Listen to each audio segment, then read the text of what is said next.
Hello and welcome to the Made Creative Podcast, your monthly podcast of creativeness. My name is Joel, and joining with me today, as always, we have Connor. Hey guys, how you doing?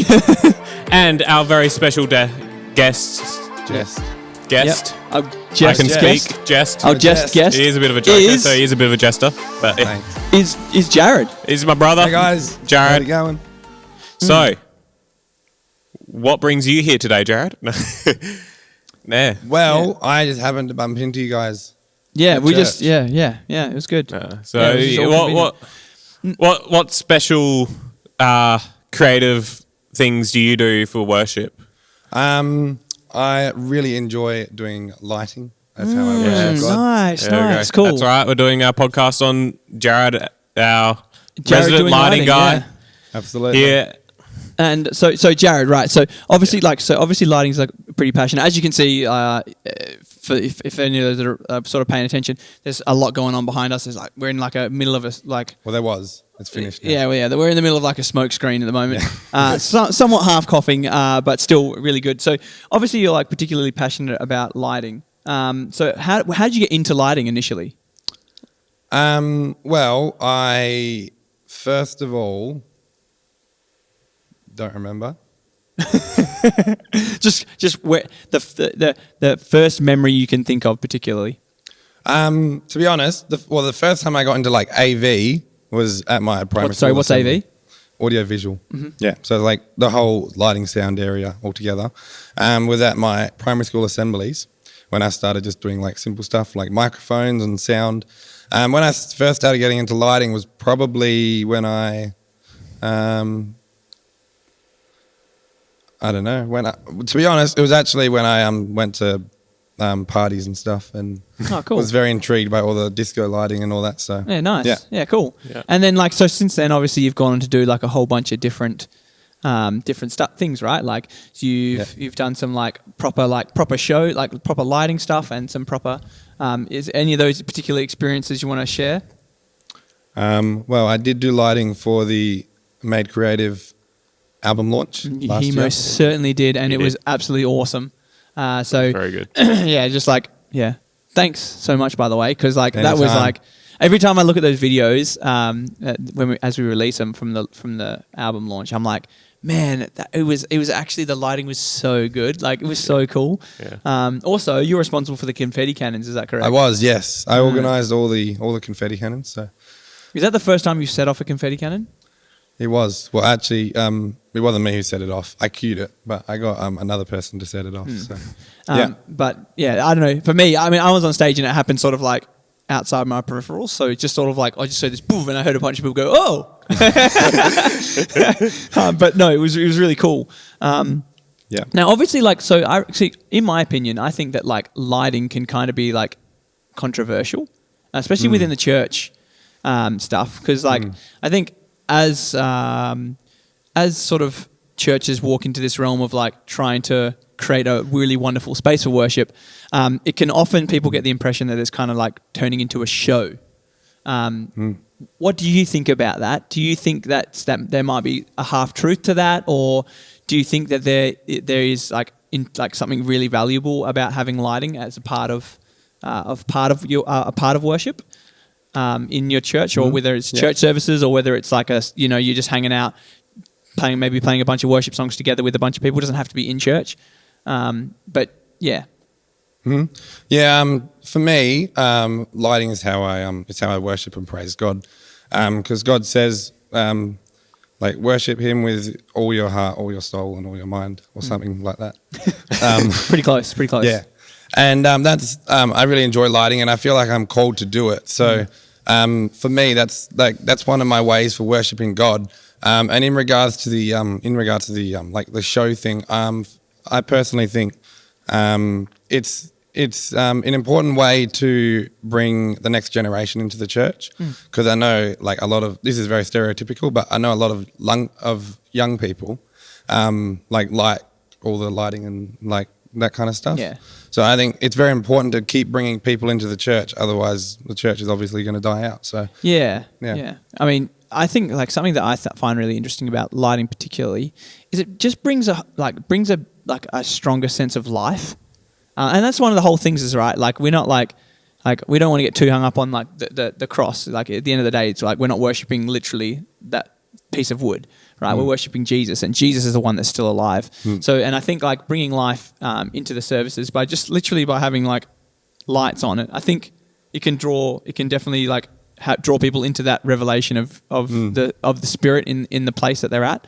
And like I think I definitely think lighting is definitely relevant, just as much as it is to all the other parts of worship, whether it's worship on stage, whether it's emceeing for the service, whether it's sharing the announcements, whether it's doing tea and coffee after church, maybe. Like I think all of that is so relevant. But I think also sometimes when I see some of like the really big worship shows and stuff, I'm like, and then the lighting and stuff, I was like, man, this is not that far from like a big concert gig, where they're doing all the crazy lighting stuff. So I get why it gets blurred, I suppose, maybe. I don't know. Fine line. Yeah, there's a fine line there. Blurry line, The big thing for lighting for me is it actually creates an atmosphere. And like we joke about sometimes, Jared, when you're programming, like people can walk in and say, "Oh, it's a nightclub in here," and it's like like the only thing that makes that can make this auditorium feel like a nightclub is the lighting. Yeah, and so there's a lot of you have a lot of power doing lighting to create an atmosphere and creating an environment, whichever you how you want, and so the other thing as well is it helps you focus. You know where to look. Yeah, sure. Like when the pastor's up on stage and they've got the spotlight on them. That's right. There's nowhere else to look. Right? Yeah, it's true. Yeah. That's actually a really good point. Yeah, I think another thing I think because I guess one of the things that I commonly hear is that obviously like as church, because church does change, we're not the same church we were, same kind of church as we were 300 years ago, right? We've the songs have become more progressive, the technology we have in services is more progressive, the way that we even talk to each other and understand scripture has changed over 300 years as well. And I think that one of the core things is kind of like, where's your heart at? Because the whole thing of perhaps to some lighting people it is a show, and they're like focused on it, and they're like, for them it's like inwardly they're like, look what I can do, right? But and I think that's a bad thing. But I think the same person can be doing the exact same thing, using the lights in the same way and doing all that, but they have a heart that's like God, like Jesus, this is for you, Jesus. I'm gonna make this service the best I can for you, Jesus. And I think the attitude is kind of more important than actually. Yeah, absolutely. Actually, what it is, and then once you kind of realize that, and I think that can really be used across the board. In terms of no matter what sphere you're in, it's all about where's your heart. Do you have a heart of worship, or is your heart like filled with something else? Is there some sort of idolatry there where you're actually focused on maybe impressing someone or doing something else? I think that's that's where you got to check yourself and be self-disciplined, right? Yeah, I definitely see that as well. Yeah, because that's just also true for musicians as well. Yeah, and definitely. I was listening to a sort of like a podcast interview the other day, and there was a guy on there, super talented guy. He's world renowned. He's involved with the Planet Shakers, and he was sort of sharing, and he was like, I don't really care what people's ability, what their musical ability is. If they don't have a heart of worship, I don't want them to, I'm not going to get involved. I don't want them to be involved with worshiping, because they're not there they're not there to worship. They're not worshiping. So fundamentally, I'm looking for people with a heart of worship to develop and work and grow in a community of people and just love each other. And I was like, wow, that's so inspiring. And to have those people, it's another thing is you set an example as well. I know for so you obviously Jared, you attend River, right? Yeah. So often when I'm on stage, I always see Jared at the back, and Jared's not sitting down, focused, sitting there staring at his computer. He's standing there with his arms up, praising Jesus, is just as everyone else is in the congregation. It's like you set an example, and you become a role model for everyone else. That's looking back and going wow, that guy, he's doing the lighting, but man, is he worshiping? He has a heart of worship, and that is inspiring. So I think it's definitely a matter of the heart, and And no one can tell, right? That's a tricky bit, right? I can't discern I can't discern Joel's heart in sound. I can't discern your heart in lighting. I can maybe make assumptions, I can make guesses, but I can never know for sure where your heart truly lies in those things. But that's for God. That's for God to discern. Yeah. And if you're lying to yourself, then like, what are you trying to prove? So, yeah. So, anyway, getting back to lighting. So with lighting, what kind of like? So obviously, like it must have started off kind of small, right? When you started like your lighting equipment gear stuff, right? How do you reckon? Like, let's not go for exact numbers, but how much do you reckon you've spent on lighting since you started? Don't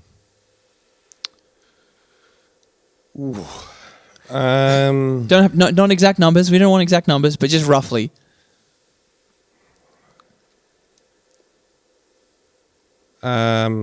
Maybe it's hard to tell, to be honest. I calculated it a few years ago, but I've bought some more since then. Yeah. It's kind of one of those things where you just like you can't stop yourself. I'll just take a wild guess. I'll say probably like $4,000 to $5,000, maybe possibly. Nice. Maybe a bit more. I don't know. What do you think, Joel? I think that's about accurate. I think last time you calculated, you came out to about 5,000. But then recently, you've also bought a lot more high quality gear. Yeah. So to impress Joel. No. But like the whole thing is like, so I don't know. For me, like it also shows like once again, like if you're willing to like work really hard and then spend your money to facilitate your worship. I don't know. For me, that says something about your heart as well. But going back to that again, but yeah. One of the things that I love to do as well to worship God is during the week when I'm programming the service. It's one of my moments where like depending on what time of day it is, like sometimes no one else is here and I will like blast the music and like just like worship God, like everything's just focused on God.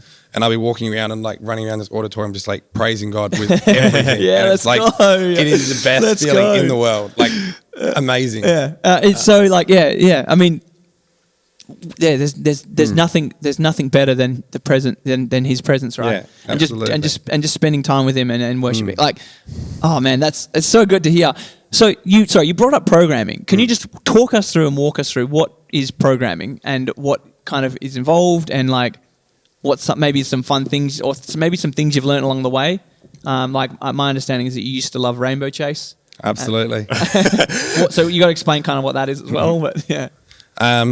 Well, the way I program is it's basically preparing the lights. So whoever's running the service on Sunday morning, whether it's me or another lighting operator, it means that they just have to click a button and all the lights will just change. So you don't have it runs a lot smoother. Like you'll choose the effects, choose the colors, choose all the different lights that you want on at what time, and then you save that into a queue, and then you basically click that queue, and then it will just automatically change all the lights for you. And then you click the next queue, and it just you keep doing that for the whole service, basically, whether it's for the sermon or songs or.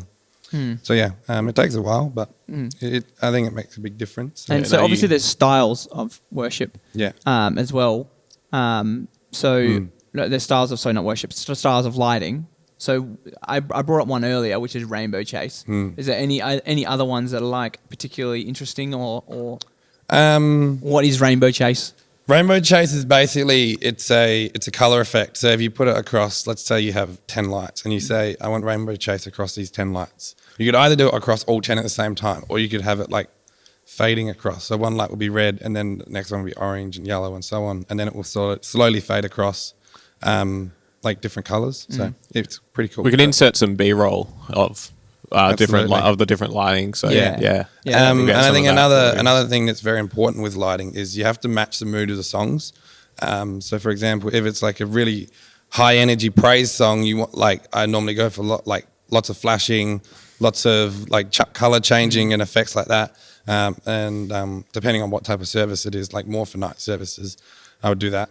And then if it's like a slower worship song, like more fade effects rather than like flashing, like cooler colors and maybe some blues and things like that. I think it makes it kind of like Joel said it changes the atmosphere a lot. Yeah. It really does dictate the atmosphere. Yeah.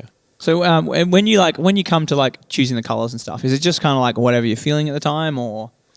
Or you really do sit there and reflect? You're like, oh, this song really needs to be this, or if I can't think of a color, like I'll go onto YouTube or Google Images or something, and I'll just search up like lighting stage design ideas, and then I'll listen to the song, and then just kind of plan in my head what it could look like, what colors I could use, what effects it could look like. So yeah, that's what I go with. Yeah, sick. Yeah, that's pretty flipping awesome, actually. So is it one of those things where, like, so for me anyway, if I find something really amazing, like say on YouTube, or I see someone, I'll be like, oh wow, that was really cool. I love how they did that. Do you have the same thing for lighting? So you see something that someone's done amazing with lighting, and you just like watch, tell everyone about it? Yeah, absolutely. I was showing you a video beforehand, actually, of a really cool video with how they did the lighting, where they had a stage in the middle, and then it all went dark, and then really high energy part of the song, and then it went to another stage, and the lights came up, and it was great. I loved it. Yeah. So that was pretty good. Yeah, it was pretty cool. Just really good. Sorry, that was really good. I'm just still a little captivated by that video. It was really good. Yeah. I think it was also a great example of using lighting to create focus. Yeah, that's right, and create atmosphere as well, right? And atmosphere. Like the whole place goes dark, and for those that are musical, it's probably for about 4 bars, maybe even 8 bars. It's quite long. And then it just erupts, this big, like the lighting just goes woof, and then just this massive, like bright sort of yellow lights sort of come on, and then just like warm the whole place up, and then they just like punch straight back into this like big like eruption of like praise. It's just it just goes to show how much lighting really changes. Like they turned the whole lights off, and the whole place was almost silent just because the lights went off. Yeah. Like, you know what I mean? Like, yeah. Which is it's amazing when you think about it like that way. It's like genuinely does have effect. It's not just you sitting back at the back of the stage having a whole bunch of fun, making lots of flashes and all stuff. Like it's genuinely really, really relevant. So, yeah. No. Yeah. Yeah. Sick. Anyway, also this is a little bit personal. You're flipping getting married, is that correct? I am, yeah. Recently engaged. That's pretty exciting as well. It is. Yes. It's the third marriage in your family. Yeah. Third marriage. Yeah. I thought you were about to say it's my 3rd engagement. I was like, whoa. Whoa. It's not. Just to be clear, it's my 1st. Yeah, so that's really exciting. So congratulations for that. Thank you.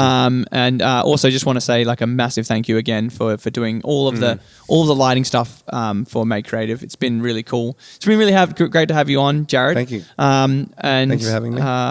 And yeah, honestly, like I think lighting is one of those super controversial things where people are like, oh, it just makes it seem like it's a big show, and it's like it's not actually for Jesus, but it's actually just out there to impress the people. But it genuinely isn't, and I think and I think you've really expressed that today, and that's really cool and encouraging to hear. If you guys haven't already, go please subscribe. It's just down there. You should see the big red button. If it's a big red button, click it. If it's not a big red button, it means you're already subscribed. So good on you. Don't click it then. Don't click it then. But if you see the red subscription button, please go press it. Follow all our social media links. We are on Instagram and Facebook. It's Made Creative Worship on Instagram and Made Creative on Facebook. Go drop us off a like. Feel free to leave Jared a comment if you have any questions about lighting. It'd be really cool to hear from you. And thank you all so much, and God bless. See ya. See ya. Bye, Joel. Wait, I'm here. Oh, yeah. Bye, Joel. Bye, Sam.